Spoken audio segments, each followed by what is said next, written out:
Huwag na sigaw-sigawan kayo ni Dick Gordon. Just stand up and go out. I said if the sergeant at arms i-detain ka, then once I hear about it, I will go to the Senate and get you, extract you. Yan talaga ang mangyari. Then, Senator Gordon, we will be having trouble in government. Then, Mr. Gordon, we will be having a crisis. Then, Mr. Gordon, at the end of the day, it is the country who will suffer. Akala namin it was really just a simple truth of finding out whether there was really prompt deliveries, prompt payments and all, and everything was in order. It appears to you now as you are grinding something that is really politics. Dick, sabihin ko sa iyo, I will show you why in the next pages.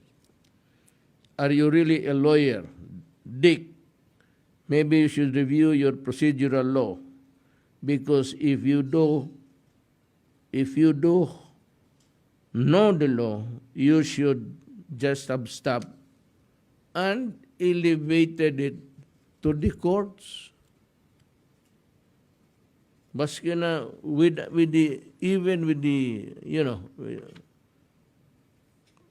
presence of the COA saying that nothing is wrong. You can still go to the courts and file the cases if you want. You have the ombudsman. You can go for civil actions to recover the money. Anything that is possible that a lawyer can think of, especially if he is bent on not really cracking anybody's head, but cracking your own ears. I'd like to na lahat na lang even the lower house has joined the fray. I think simply because nakikita nila that you are wasting the time of everybody. Can I have the video of Congressman Suarez, JJ? Pakinggan mo ito, Dick. So, with that being said, Attorney Lau, thank you for your time. No? With that being said, Mr. Chairman, kaya ko po gustong i-stress yung point na ito ay unang-una po ay pinalalabas po kasi na overpriced, na patunayan natin hindi. Sinasabi naman nila ngayon, favored yung isang kumpanya. Malinaw naman po na hindi naman favored yung kumpanya. In fact, mayroong mga kumpanya na mas malaki pa po ang natanggap na supply contract.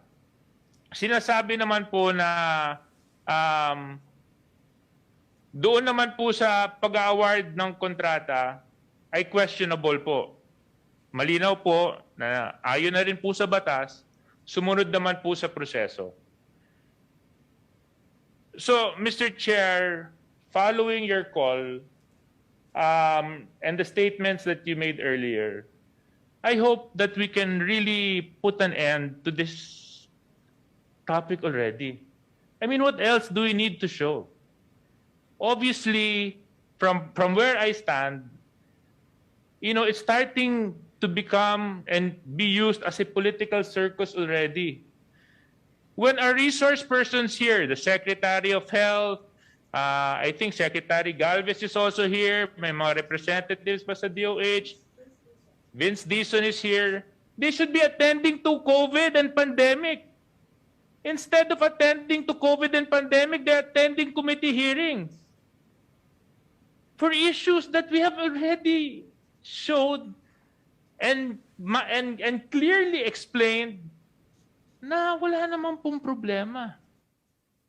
So, wag na po natin aksahin sana yung panahon at oras ng mamamayan sa mga bagay-bagay na kung may nakikita silang mali, eh di maghablaan na lang. Kaso lang, tutukan natin yung problema ng bayan, which is COVID response and the pandemic, Mr. Chair. So again, Mr. Chair, thank you. My time is up, but I will again request that I be included in the next round. So Mr. Chair, before I end, I would like to congratulate you earlier on your statement of courage and bravery in handling the Committee of Good Governance. Thank Maraming you. salamat. Thank you, Congressman Suarez. Thank you again for your kind words. Next to interpret is Congress. Oh, yun na yun sa lower house. There is only one Congress. It is the upper house, the Senate, and the lower house, the House of Representatives. Pinapuna ka na. Ikaw yung pinapatamaan ni Suarez. Sino pa ba?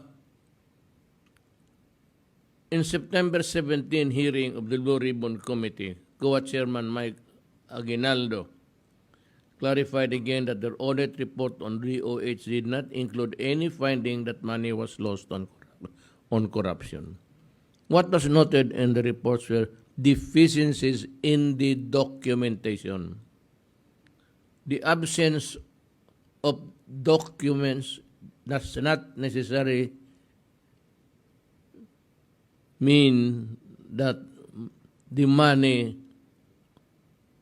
is lost. What was noted in the report was deficiencies. Yun lang, deficiencies. Also, Chairman Aguinaldo said that on the PSDBM audit report, there was no mention of overpricing. The audit had to do something with the inventory management and not overpricing of medical supplies. On a very important note, Mr. Aguinaldo explained that their audit is an ongoing process, meaning the agency's concern is given to comply with the recommendations. According to him, DOH already submitted to them their action plan addressing some of the recommendations of the auditor. Chairman Aguinaldo noted the resolutions of the different issues will come, not all the time, not at the same time, but one by one. But what is important is there may be some action plan to undertake. This is the rightful resolution of these issues. Our agencies will comply with the deficiencies and recommendations as provided in the process. Sadly, however, what others did was to blow these audit reports out of proportion and skewed the information to paint a picture of massive corruption. And these others call themselves senator. Mabutit na lang nagsalita na si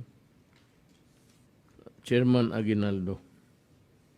At para hindi na namin, I said, I cannot really fathom what you are trying to prove.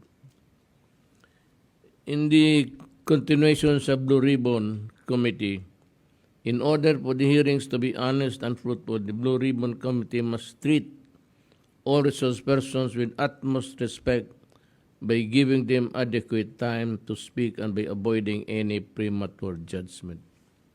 Yan ang pitfall mo sa pagkasenador. Hindi mo naintindihan talaga ang trabaho mo. And you have lost that, alam mo, di pag mahusay ka kung mag-one-on-one ka ng kwento dyan sa koridor, sa labas. Pero once naupo ka na, manabang mo na yung givel, nag-iiba ang anyo mo. Ano ka na, yung basta, you just simply melt into a kind of a despot. Saang hindi mo pinapatapos ang tao, tapos iniinsulto mo, balang araw, may isang tao talaga dyan magtindig sa iyo. Tignan mo. One of these days, there will be somebody who will just stand up against you and say, putang ina kayong lahat. Kung nagpunta ako dito para malaman natin ang totoo. Huwag mo akong bastusin, huwag mo akong sigawan. Kasi, do you know what? Yun ang advice ko doon sa mga military. Keep the dignity of your rank as being soldier. Huwag kayong pumawag na sigaw-sigawan kayo ni Dick Gordon. Just stand up and go out. I said if the sergeant at arms i-detain ka, then once I hear about it, I will go to the Senate and get you, extract you. Yan talaga ang mangyari. Then, Senator Gordon, we will be having trouble in government. Then, Mr. Gordon, we will be having a crisis. Then, Mr. Gordon, at the end of the day, it is the country who will suffer. Ikaw, siguraduhin kita that I will reduce you to your original size. Masyado ka nang lumaki. Lumaki ng ulo mo.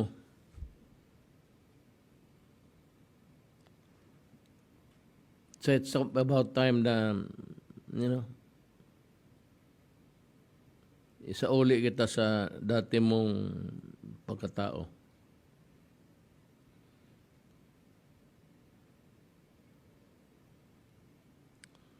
Up to now, the Senate Blue Ribbon Committee has not clearly articulated what could be the possible needed statute that prompted the need for this inquiry. The ongoing Senate inquiry has gone beyond the allowable exercise that is patiently being conducted in the primary purpose of inquiring on possible violation of laws. Isa pa yan. Hindi mo alam. Yung ano ninyo, ang pinaka-weapon mo is contempt.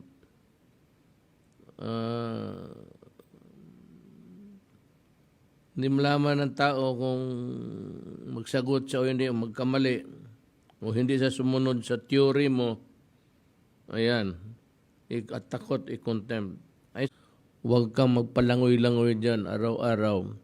Dinadamay mo lahat ang, ano ba ang tingin ng pardon to the other senators? Alam ba ninyo ang tingin ninyo sa magtanong kayo dyan sa, hindi na ako, I will not offer anything, any statement. But if you really want to know how people size you up, then kindly go out and magtanong ka dyan sa ordinaryong tao kung anong tingin.